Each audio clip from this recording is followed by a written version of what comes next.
और आज हमारे साथ हैं सिमरन कुमारी।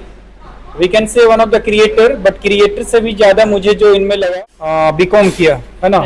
बीकॉम तो फाइनेंशियल मॉडलिंग शायद, क्या कारण रहा? रियल एस्टेट फील्ड में इंटरेस्ट था, तो ग्रेजुएशन के बाद जनरली बिहार में ज़्यादा ऑप्शन है गवर्नमेंट जॉब की, बट मैं गवर्नमेंट जॉब की तरफ ना जाऊं, कभी उतना क्रेज लगा नहीं उस फील्ड का।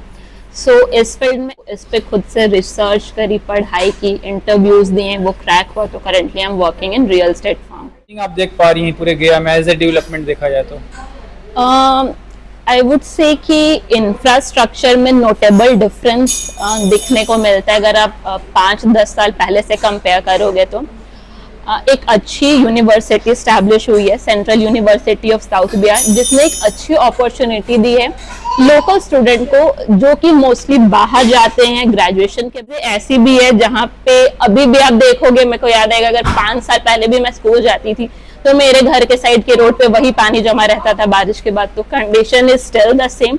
तो वो उस लेवल पे आई विल से कि थोड़ा जरूरत है। जैसे ऑब्वियसली हम गया से, तो हम चाहते हैं कि हमारा सिटी ग्लोरीफाई हो। अब बारिश के मौसम में रबर डैम का नजारा बहुत सुंदर लगता है, जो सब क्रिएटर्स हाईलाइट करते हैं। नो डाउट वो ऑब्वियसली बहुत सुंदर होता है। गया जी की बात। स्वागत है इस वीडियो में, और आज हमारे साथ हैं सिमरन कुमारी।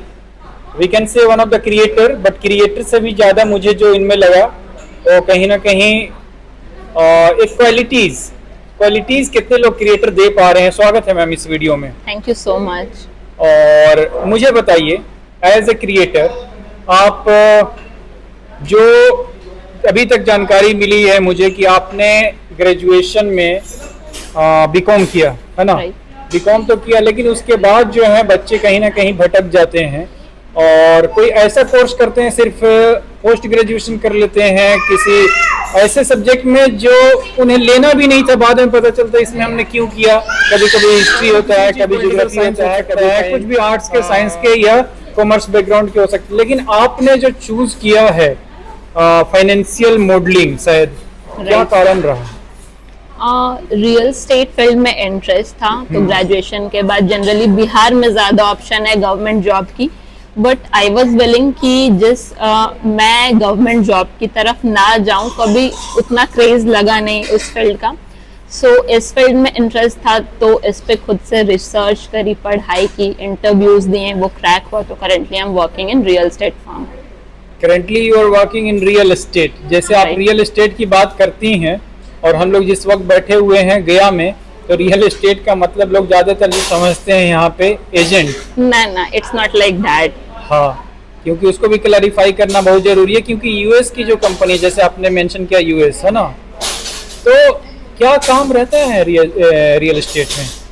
बेसिकली यूएस में ट्रांसपेरेंसी ज्यादा होती है एज कम्पेयर टू इंडिया। यहाँ पे बहुत सस्पिशियस लगता है लैंड रिलेटेड कोई भी मैटर, बहुत सारे हिडन, हाँ, सीम्स लाइक मतलब काइंड ऑफ सस्पिशियस है। इतनी ट्रांसपेरेंसी नहीं, बट वहाँ पे things are transparent. Public website है which you can access and like see the exact plotting, the boundaries of the property, so it is easily accessible and transparent there।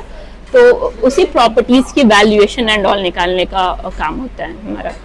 कहीं ना कहीं आपने गया को देखा होगा आज से 10 साल पहले, और आज देख रहे हैं। कंटेंट क्रिएटर्स का तो बूम है ही, लेकिन और क्या क्या चेंजिंग आप देख पा रही हैं पूरे गया में एज ए डेवलपमेंट देखा जाए तो?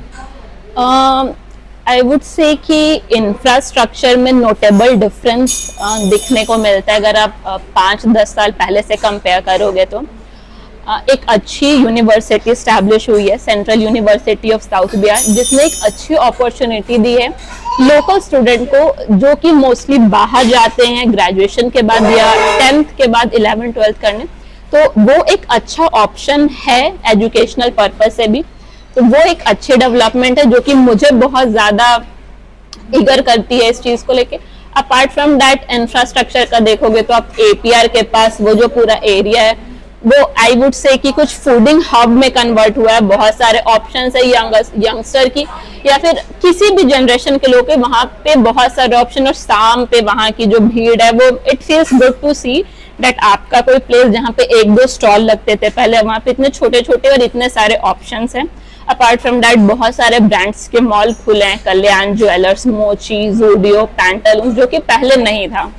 सो ये सारे चीज डेवलप किए हैं, बट कुछ चीजें ऐसी भी है जहाँ पे अभी भी आप देखोगे, मेरे को याद आएगा अगर 5 साल पहले भी मैं स्कूल जाती थी तो मेरे घर के साइड के रोड पे वही पानी जमा रहता था बारिश के बाद। तो condition is still the same.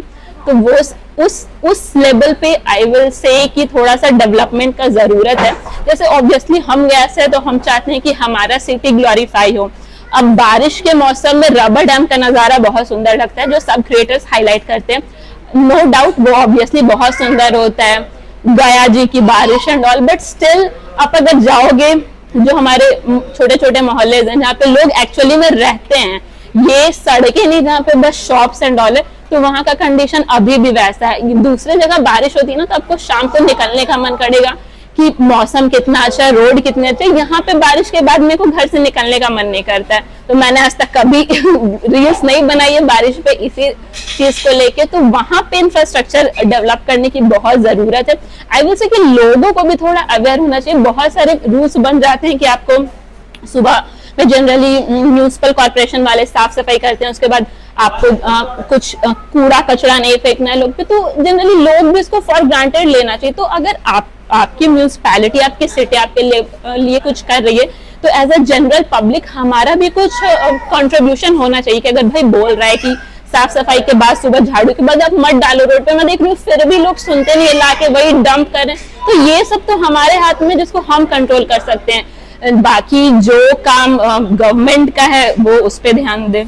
ऐसे दूसरा चीज ये है, जब गया की हम लोग बात करते हैं एजुकेशन के मामले में, कहीं ना कहीं ये देख पाते हैं कि गया अभी भी उस लेवल पे नहीं जा पाया जहाँ पे गया को होना चाहिए। मोक्ष की धरती है, गौतम बुद्ध की धरती है, बहुत सारे जैसे महावीर की भी धरती हम बोल सकते हैं बिहार को।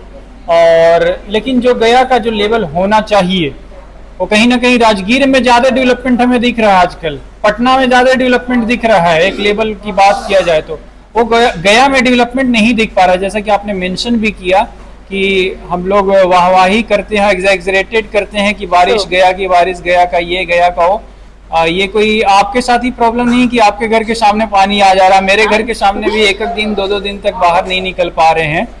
तो खैर आपने इस मुद्दे को उठाया, इतना आपने इसको रखा, उसके लिए तो तहे दिल से शुक्रिया। मैं अब चाहूंगा आपसे इस पे बात करना कि जो गया की जो बच्चियां हैं खास तौर से, वो पढ़ाई को कहीं ना कहीं, एक आप भी लेडी हो, है ना, because we people are talking about lot about women empowerment. तो ये वीमेन एम्पावरमेंट ऐसे थोड़ी ना होगा कि बच्चियां इसलिए पढ़ रही हैं ताकि उनकी शादी हो जाए, डिग्री होगा तो शादी होगा। तो इस पे क्या कहना चाहेंगी? सिर्फ डिग्री चाहिए बच्चियों को कि बच्चियों को उड़ान एक चाहिए आपकी तरह?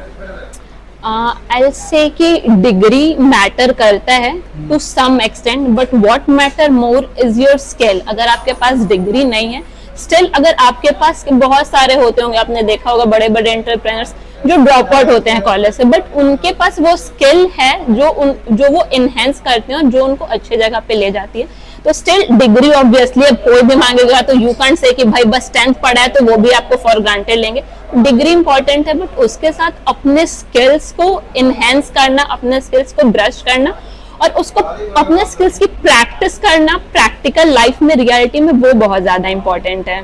और ऑब्वियसली पेरेंट्स को थोड़ा सपोर्टिव होना चाहिए सो डैट कि जो बच्चे हैं, जैसा आपने मेंशन किया, उनके पास थोड़ी फ्रीडम रहे कि वो जो करना चाहती हैं। बहुत सारे जरूरी नहीं है कि उनको एजुकेशन से रिलेटेड कुछ करना है, अब गवर्नमेंट जॉब ही करना है। अपार्ट फ्रॉम दैट बहुत सारे डिफरेंट स्किल सेट होते हैं। कोई अच्छा सिंग करती है, कोई अच्छा डांस करती है। तो पेरेंट्स को थोड़ा सा जैसे कि सपोर्टिव होना चाहिए ताकि बच्चों को फ्रीडम मिल पाए कि वो कॉन्फिडेंटली उस स्किल को एनहेंस कर पाए। ये ना कि बस पेरेंट्स के दबाव में आके ग्रेजुएशन के बाद तैयारी की, वो फिर उस जगह पे पहुंच भी गए, पोजीशन भी मिल गई, लेकिन अंदर से जो हैप्पीनेस होती है, जो विलिंगनेस होती है, वो सेटिस्फाइड नहीं हो पाती। कहीं ना कहीं रह जाता है कि ये करना था, वो हम नहीं कर पाए। तो उस पर थोड़ा ध्यान देने की जरूरत है। और एज ए क्रिएटर बात करूं मैं, कंटेंट क्रिएटर, आपका तो अच्छा काफी रहता है।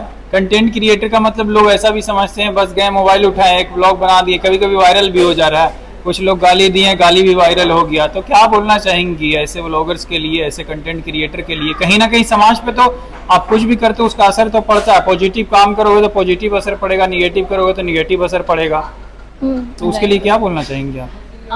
ऐसे तो सबका स्किल है और सबको इक्वली राइट है कि वो सोशल मीडिया पे अपने स्किल को ये enhance गाली करें। देना स्किल नहीं, ऑब्वियसली नॉट टॉकिंग अबाउट गाली देना कोई स्किल है। बस आपको अगर कुछ लोग भी फॉलो कर रहे हैं या आपसे बहुत 50 लोग भी जुड़े हैं या आपसे 5000 लोग भी जुड़े हैं, 10,000 लोग भी जुड़े हैं, तो आप कुछ वैल्यू प्रोवाइड करो जो उनके लाइफ को इम्प्रूव करे। ये ना कि आपकी गाली दे के वो आपकी गाली को कॉपी करके मान रहे हैं कि नॉर्मलाइज हो जाए। तो वो नॉर्मलाइज होना उन सारे लैंग्वेज को ऐसे कि उनका किसी बड़े ने उसको कह दिया या बोल दिया तो फिर वो लोग उनको देख कि अरे उनके वीडियोस में तो रहती है तो ये बहुत नॉर्मल है, तो ये चीज नॉर्मलाइज करना मुझे लगता है सही नहीं है। तो ऑब्वियसली जो कंटेंट क्रिएटर है उनको ये चीज ध्यान देनी चाहिए कि मेरा जो भी कंटेंट है उससे कुछ पॉजिटिव नेगेटिव इम्पैक्ट पड़े, कुछ नेगेटिव इम्पैक्ट एटलीस्ट ना पड़े, क्योंकि बहुत सारे एज ग्रुप। तो मुझे ये बताइए कि एजुकेशन, खास तौर से मैं आपसे जानना चाहूंगा, आपने एजुकेशन में, अपनी एजुकेशन में के दौरान क्या कमियां दिखी स्कूल में, क्या कमियां दिखी टीचर्स में, मैनेजमेंट में, इंफ्रास्ट्रक्चर में, क्या कमियां दिखी? मुझे जो लगता है मेरे अकॉर्डिंग क्लासेस की, स्पेशली प्राइवेट स्कूल की क्लासेस की जो स्ट्रेंथ होती है ना वो कहीं कहीं काफी ज्यादा होती है। जितना कोई टीचर हैंडल कर पाए उससे ज्यादा स्टूडेंट होते हैं, क्योंकि हर स्टूडेंट का जो कैच करने की कैपेसिटी होती है वो डिफरेंट। और अगर आप अपने आप ये मत देखो कि उस क्लास में कितने बच्चे बैठ सकते हैं, आप ये देखो कि आपके जो टीचर हैं वो कितने बच्चों पे इक्वल अटेंशन पे कर सकते हैं। तो स्ट्रेंथ इंक्रीज करना और स्कूल को as a source of income बनाना और उनकी स्ट्रेंथ इंक्रीज करना, मुझे लगता है ये एक नेगेटिव इम्पैक्ट पड़ता है बच्चों पे। हर बच्चे को जितना अटेंशन चाहिए एक टीचर का वो उनको नहीं मिल पाता है। काफी अच्छी सोच है इनकी, और इनकी सोच से आप भी रूबरू हुए हैं और आपने जाना है कि क्या लोग हैं, गया के बारे में जाना, गया के डेवलपमेंट के बारे में जाना, गया की कमियां के बारे में जाना, एजुकेशन पे इनका विचार देखा। तो कैसा लगा एक बार कमेंट करके जरूर बताइएगा। Thank you so much for watching this video. Thank you everyone. Please do share.